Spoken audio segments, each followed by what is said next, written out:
Bonjour à toutes et à tous, bienvenue dans notre nouvelle édition de On ne vous dit pas tout. La Chine est un pays en voie de développement, tout le monde le sait, parce que le niveau de son PIB reste faible ou moyen. En 2018, tout le monde sait que le PIB par habitant de la Chine était de 9 608 $ et occupait le 67e place dans le monde. Loin derrière, par exemple, de celle de France. La France, c'est le 19e rang avec un PIB par habitant de 42 878 $. Vous voyez? Une autre preuve à l'appui que la Chine reste un pays en voie de développement, c'est le développement en ville et à la campagne. Il y a une sacrée différence. L'énorme différence de développement en ville et à la campagne, il y a 5. En chinois, on dit wu tong, mais en langue française, c'est 5 critères d'accès essentiels au développement. C'est l'accès aux routes, l'accès à l'électricité, l'accès à l'eau, l'accès à Internet et l'accès à la téléphonie. Et la bonne nouvelle, c'est qu'à la fin de 2018, ces 5 accès, 98% des villages répondaient déjà à ces critères en Chine. La statistique de cette année n'est pas encore arrivée, mais il me semble que à la fin de 2019, ces 5 critères à la campagne devaient répondre à 100%.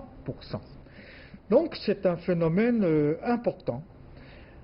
Nous sommes aujourd'hui très heureux d'avoir 2 invités pour nous donner leur explication, essayer de comprendre ces critères, ce que signifient ces critères pour la Chine. Alors, mes 2 invités, d'abord, c'est M. Ding Yifan, un expert en économie et en politique, qui a d'ailleurs obtenu son doctorat en France. Il connaît bien la Chine, l'Occident. Bonjour Ding Yifan. Bonjour. Et puis M. Lofty Megedem. Bonjour, vous Bonjour. êtes algérien, vous travaillez pour la radio internationale de Chine. Voilà. Merci aussi d'avoir accepté mon invitation. Alors, ma première question est à Ding Yifan pour nous donner une explication. C'est que 5 critères, l'accès à l'eau, l'accès à l'électricité, etc. Que cela signifie? Alors, expliquez-nous pourquoi ces 5 critères. En fait, oui, ce sont les critères de ce qu'on appelle. En fait, depuis longtemps, le gouvernement avait pris comme objectif du développement la modernisation. Ces critères répondent aux efforts de la modernisation. Si on rentre à la campagne chinoise moderne, il faut que les habitants de la campagne aient accès à des services de la modernité, c'est-à-dire la communication, le transport et l'eau courante, le traitement des eaux, etc. En fait, pour ce qu'on appelle les 5 critères de l'accès à la modernité, il y a toutes sortes d'interprétations. Il y a ce que vous pouvez expliquer comme l'accès aux routes, donc au transport, l'accès à l'eau courante, l'accès à l'électricité, l'accès à la téléphonie ou à la télécommunication. C'est-à-dire, il y a autre explication.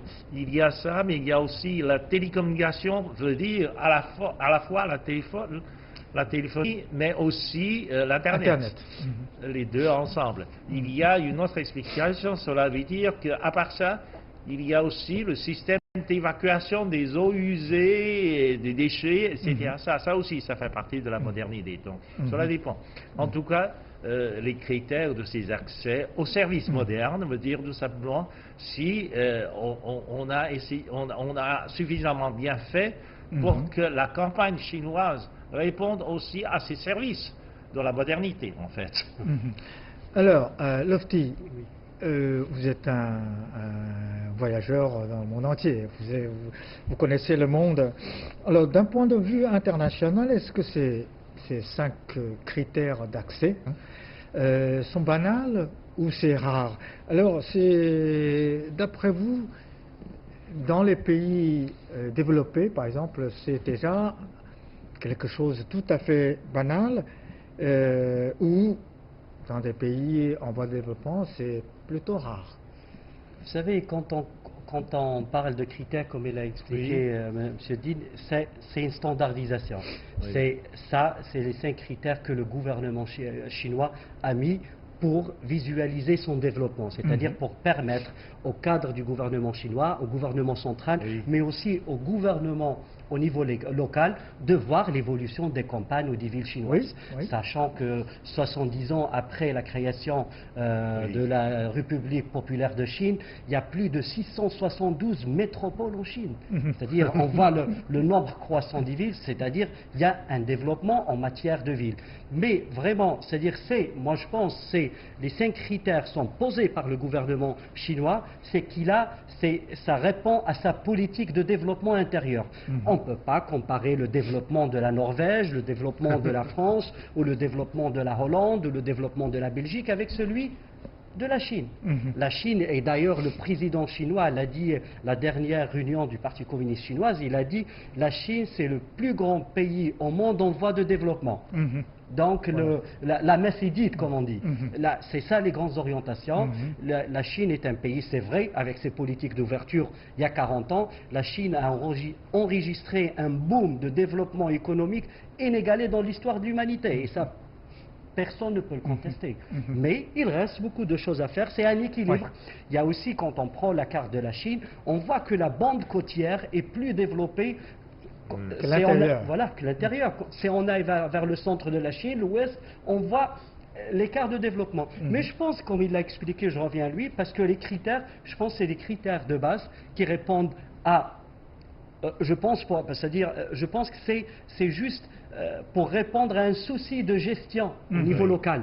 C'est-à-dire quand il y a des décideurs au niveau local, quand il y a des maires, quand il y a des présidents de région, ils doivent, ou de province, ils doivent répondre à ça.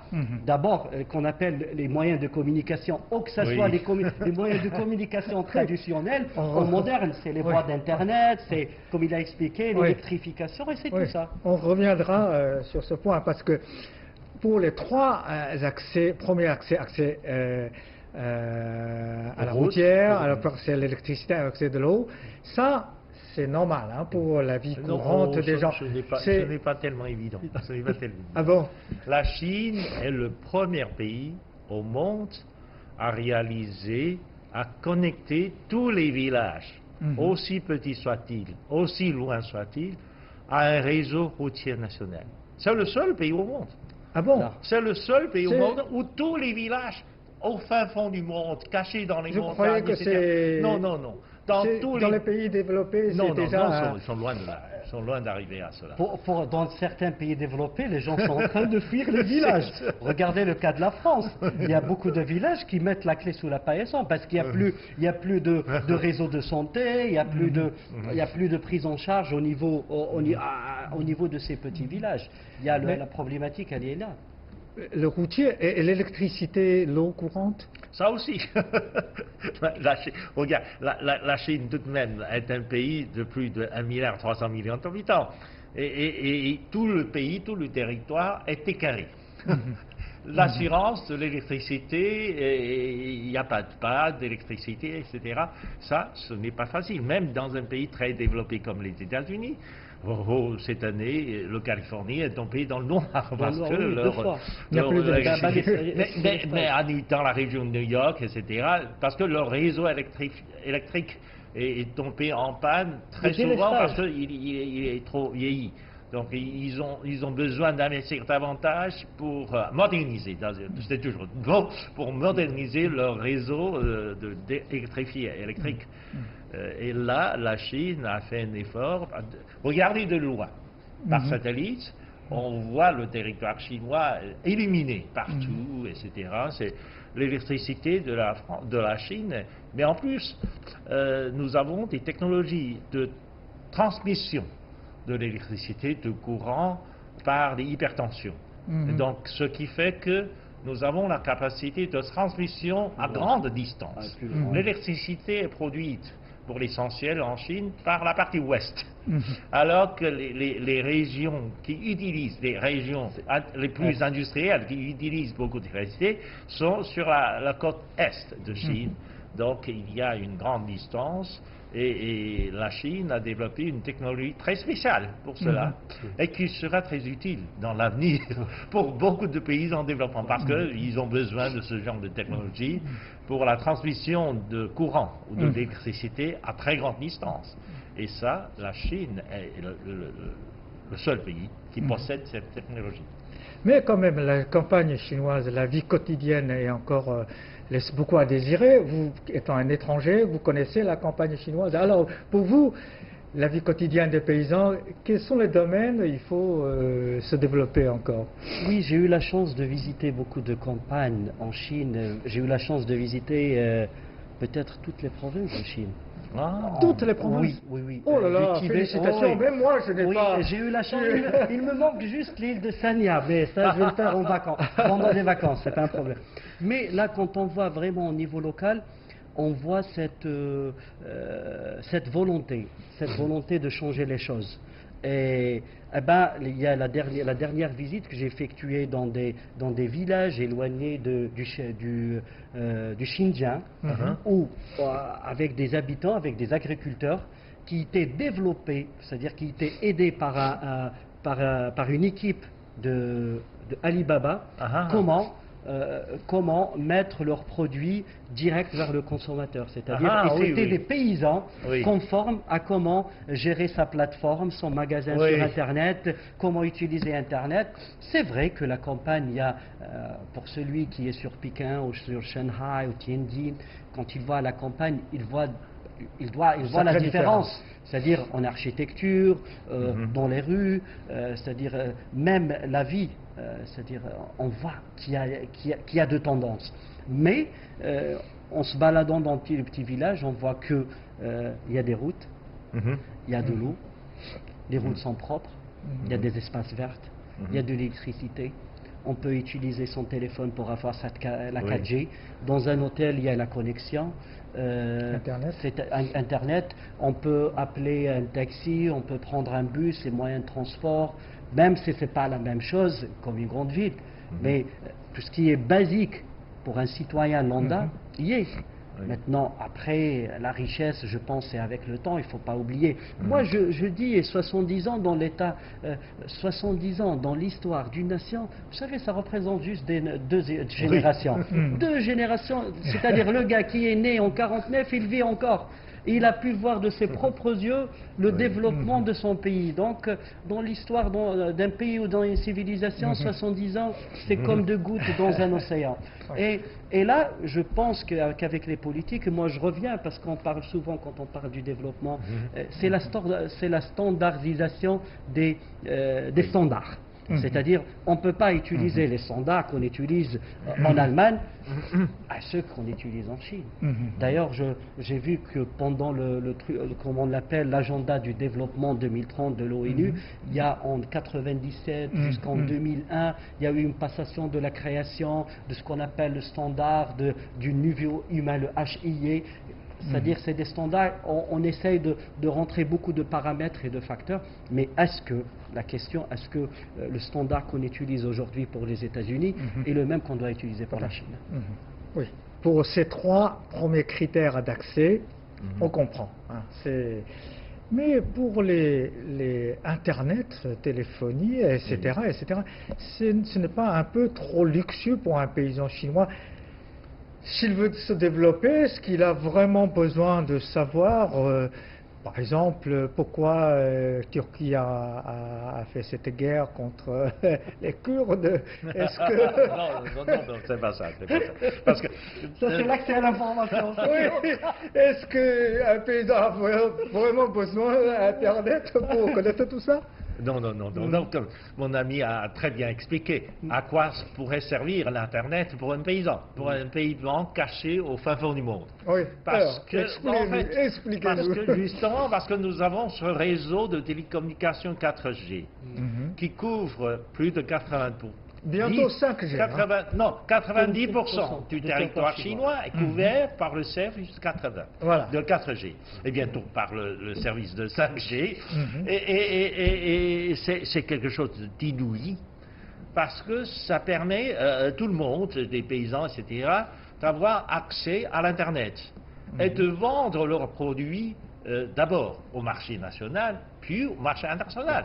Il arrive que des paysans au fin fond de Sichuan réussissent à vendre leurs produits au marché américain par l'Internet. Par l'Internet. Voilà, c'est inimaginable il y a 20 ans. C'est inimaginable parce que sans ce service de l'Internet, ce service de vente par Internet, etc., par les tuyaux traditionnels du commerce international, etc., jamais un produit chinois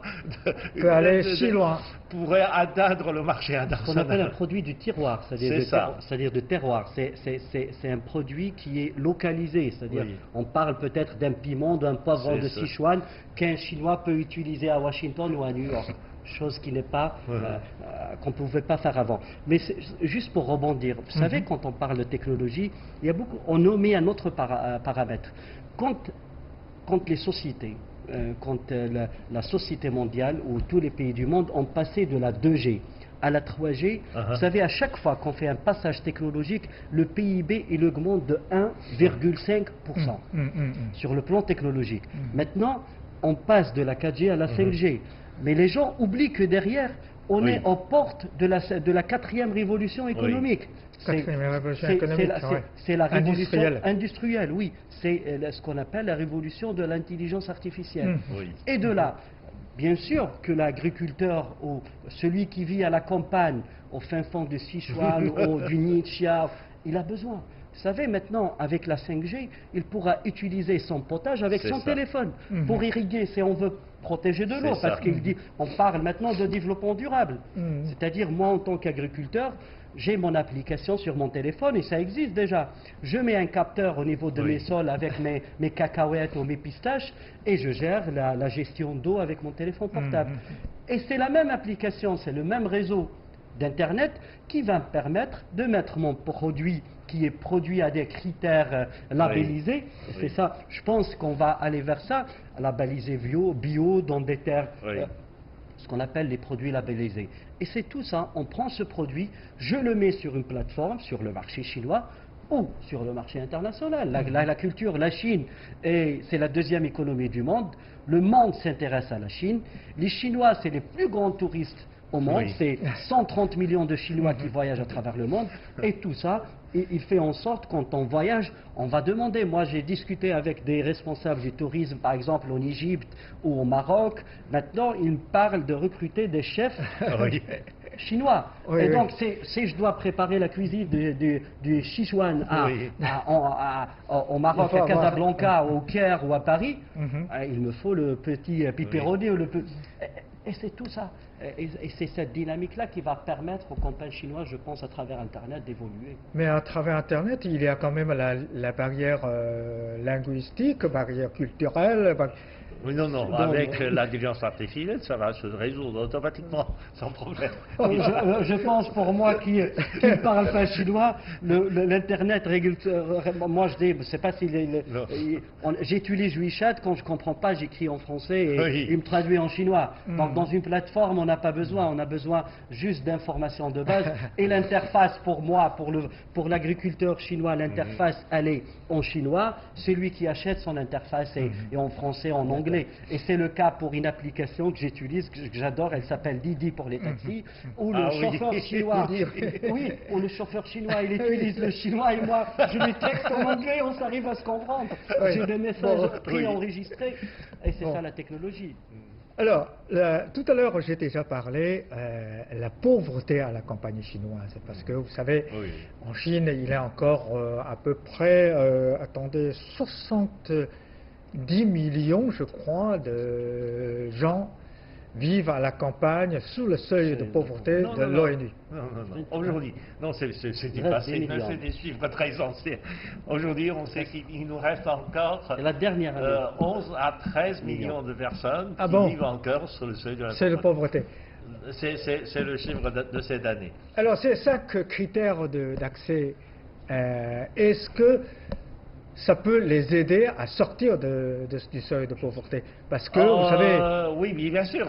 En fait, ces 5 services, accès aux services communs, aux services publics, etc., sont très importants parce que, en fait, qu'ils soient riches ou pauvres, les populations ou les habitants bénéficient du même service public.